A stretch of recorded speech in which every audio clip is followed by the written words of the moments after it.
যারা ভেবেছিল ইসলামকে ধ্বংস করে ফেলবে তারা কিন্তু ধ্বংস করতে পারেনি। তারা ভেবেছিল ইসলাম হয়তো বা নষ্ট হয়ে যাবে, ইসলাম হয়তো থাকবে না, কারণ আমাদের মহানবী সাল্লাল্লাহু আলাইহি ওয়াসাল্লামের পরে যদি কোনো উত্তরসূরি না থাকে হয়তো বা সেই ধর্ম থাকবে না। কিন্তু আজকে দেখলাম, আমরা কি দেখছি, এই 1450 বছর পরেও এই ইসলাম দিন দিন প্রচার হচ্ছে, দিন দিন ইসলামের পরিধি বাড়ছে। আমাদের ইসলামের ধরেন কেউ মারফতি লাইনে যেতে পারে, কেউ শরীয়তের লাইনে যেতে পারে, এক একজন এক এক পন্থায় থাকতে পারে, কিন্তু ইসলাম আমাদের একটা বড় একটা ছাতা। ইসলাম এমন বড় একটা ছাতা, ইসলামের আলোকে আমরা থাকছি বলে আজকের সমাজে আমরা ভালো থাকতে পারছি। ইসলাম আমাদের একটা সুন্দর এবং পথ প্রদর্শক হিসেবে কাজ করে। কোরআন আমাদের সর্বশ্রেষ্ঠ গ্রন্থ এবং ইসলাম আমাদের সর্বশ্রেষ্ঠ ধর্ম। আমাদের নবী সর্বশ্রেষ্ঠ নবী হযরত সাল্লাল্লাহু আলাইহি ওয়াসাল্লাম, আর ওনার দরিদ্র ওনারই বেঁচে থাকতে পারলেন না।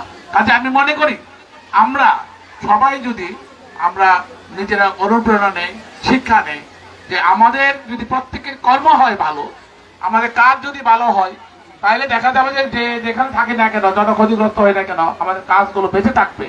আমাদের কাজগুলো বেঁচে থাকলে আমাদের ধর্ম বেঁচে থাকবে। আজকে আমরা এই যে একটা অনুষ্ঠান আপনারা এখানে করছেন, আমরা এসেছি, আমাদের মা বোনেরা এসেছে, অনেক ছেলে মেয়েরা এসেছে। আমি অনুরোধ করবো যে জিনিসটা সমাজে সবচেয়ে বেশি ছড়ায় গেছে, যে যার বিরুদ্ধে আমরা সবসময় যুদ্ধ ঘোষণা করছি বা যার বিরুদ্ধে কথা বলছি, সেগুলো মাদক।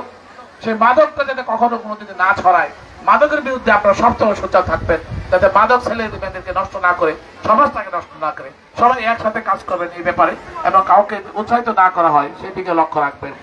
আজকে আমরা এখানে এসেছি আপনাদের সাথে একান্ত ঘোষণা করতে, যে আমরা আপনাদের পাশে আছি, আপনাদের সাথে আছি, আপনাদের বিপদ আপদে আমরা আপনাদের পাশে থাকবো। এবং আগামী দিনে যদি আমি নির্বাচিত হতে পারি, আমার বিএনপি দল যদি ক্ষমতা আসে, আমরা যদি জানা শেষ নিয়ে আমরা নির্বাচিত হতে পারি, তাহলে অবশ্যই এই বাঁকরনগর ইউনিয়ন আমাদের বিএনপি ঘাঁটি, এই বাঁকরনগর থেকে আমাদের উন্নয়নের যাত্রা শুরু হবে ইনশাআল্লাহ। এবং আমরা দেখেছি যে রাস্তাতে আমরা এসেছি, এই রাস্তাটার উন্নয়নের কোনো কাজ হয়নি।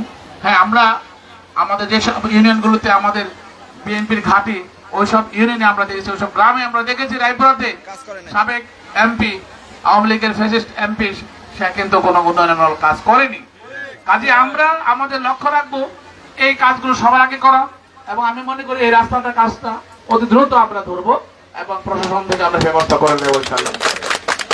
সবার কাছে অনুরোধ থাকবে একটাই, যে আপনারা যোগ্যতার মাপকাঠি যাচাই বাছাই করে দেখবেন। কারণ আমি তো আপনাদের পরিবারের সন্তান, আপনাদের বাড়ির সন্তান। আমাকে আপনার ছোটকাল থেকে অনেকে দেখেছেন, অনেকে যারা মর্যাদা বাজারে গেছেন এখান থেকে।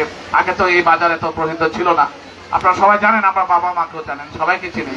আমি বক্তব্য বেশি দীর্ঘায়িত করবো না, আমি শুধু এতটুকু বলবো, আপনারা অনেক মা বোনেরা আছেন, আমার মার কাছে গিয়ে আপনারা কোরআন তেলাওয়াত শুরু করে ইসলাম ধর্ম অনেক কিছু আপনারা শিখতেন বা আলোচনা করতেন।